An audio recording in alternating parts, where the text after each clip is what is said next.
Hey guys, welcome to Warbarn. Beautiful day today. Making slow progress, not much, but little. My name is Jim. I'm with Warbarn. What I do here is I restore World War II vehicles and other equipment. So come on close over here. Let me show you what I was working on the last couple weeks. Kind of slow, nothing really hard, but kind of tedious. So here is where I'm at with the Flak Visier 33. So here is the cover. I've painted it. The base I have painted it. I'm trying to decide what color this should be. The inside is going to be flat black. That's why I painted this off. I'm painting the outside. And the dial here is it's going to be red. Now the reason I'm doing this red is when I was taking the paint off, it looks like, what's this here? I have a delivery for you. Oh, okay, wow, one little piece of sausage. Yeah, the rest fell on the way Can here. I have a drink too? 2 years ago. Give me my drink too, please. Sorry about the disturbance there, okay? All right, so this is something I'm picking apart in my brain how to do everything. It was painted gray, and I thought it was the original paint. Mr. Warbarn.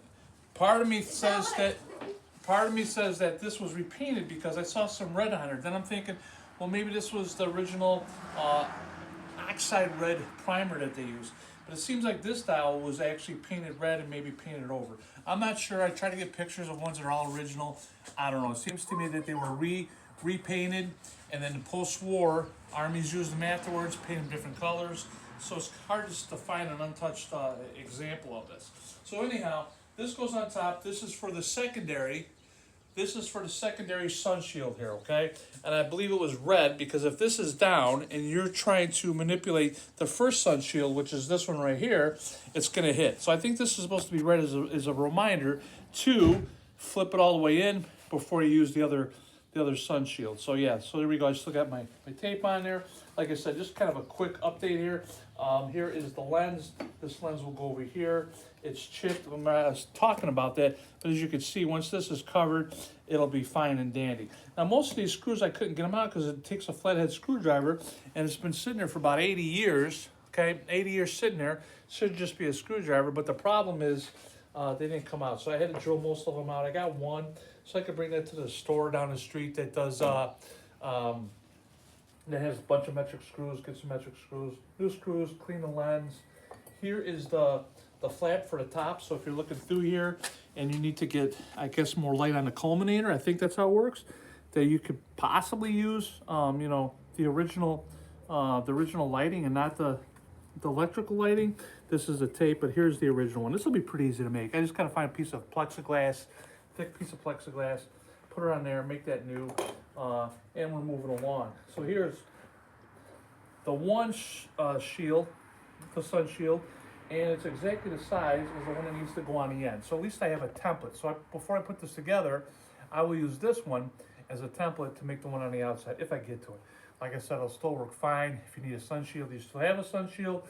The other one's 95%. That would be like if you're, you know, middle of summer, noontime, sun's beating down, planes come out of the sky. But hey, this is not really going to be used in any warfare. So what I have is fine. Something else I'm going to do is I'm going to spiff up the ground sights here. They were black.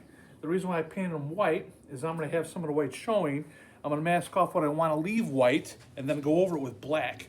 So it'll be a little bit accented. Not only that, is I'm going to put some luminescent paint on here just to, you know, I guess enhance it. Is it embellished? Is it correct? No, I don't know about that. So hold on a second here. There's a frog in my throat. So you know what I was thinking as I was going through it? Yeah, I'm making it a little bit better. To me, it's not a big deal.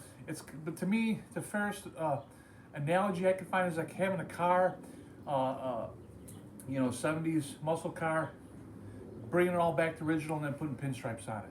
It's not original anymore. It's just a minor change to pinstripes, but you know what? It's not that big of a deal. This is, like I said, this is going to be graded. I think if I'm going to do something, if I can enhance a little bit, as long as it's not too far out of hand, I think it's okay. So I'm going to stand these up a little bit. Here's the side plate. Once that's painted, this will be red to kind of let you know that, hey, you know what? If this is in the up position, don't move the other one. Here is the lens. Why don't you come in here? Let me show you this. Here's the culminator lens. They cleaned up really nicely. I showed that to you before. I'm not sure if the rust was on there. I got to paint that by hand. There's some crystallization on there, but it's not it's not that critical, but this is just made to project the light and diffuse the light. So that's about it. Here is the, like again, I'm gonna point again, this tube that goes on the bottom that mounts onto the sight will go onto there. Now, why did I have to make things difficult? We got 3 pieces. This unscrews, the piece on the inside unscrews, okay? Why didn't I just make a simple tube? Not only that, but each section had a little screw to keep it from coming apart. Just to show you once again, something that's not really that complex, but when I made it, there was some complexities. So other than that, that's about it. Short update, beautiful weather here. Hope everybody's doing good. If you get a chance, chime in, make some comments. And if you haven't subscribed, please do. Also, probably will have a link down below to my, GoFundMe page. And, hey, anything would help, guys. Any funding that I get at all would go directly to speeding up the progress of these restorations. People are asking about the tank. I got some small parts coming, but when they're actually set to ship, or better yet, probably when they actually get here, I'll show you. Thanks so much. Stay tuned and check out my link below.